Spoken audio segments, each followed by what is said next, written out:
12వ నెల 34,000 కోట్ల రూపాయలు పింఛన్ల రూపేణా పేదవాళ్ళకి ఇచ్చిన ఏకైక ప్రభుత్వం భారతదేశంలోనే కాదు ప్రపంచంలో ఎక్కడా ఉండదు. అలాంటి ప్రభుత్వం ఈ ప్రభుత్వం అని చెప్పి కూడా నేను మీకు తెలియజేస్తున్నా.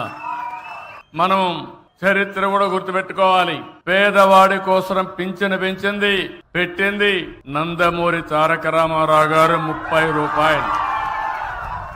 దాన్ని 75 రూపాయలు చేశాను. మళ్ళీ 200 రూపాయల నుంచి 5 ఏళ్లలో 2,000 రూపాయలంటే 10 రెట్లు పెంచిన ప్రభుత్వం ఈ ప్రభుత్వం. మళ్ళీ నేను అధికారంలోకి వస్తాను 3,000 నుంచి ఒకేసారి 4,000 రూపాయలు పెంచిన ప్రభుత్వం ఈ ప్రభుత్వం అని చెప్పి నేను మీకు గుర్తు చేస్తున్నా. ఒక వృద్ధులకు వితంతువులకే కాదు, ఈ రోజు మీరు చూస్తే దివ్యాంగులకి ఒకప్పుడు 5,500 ఉంటే 3,000 చేశాను. 3,000 నుంచి ఇప్పుడు మీరు చూస్తే 6,000 చేశాను.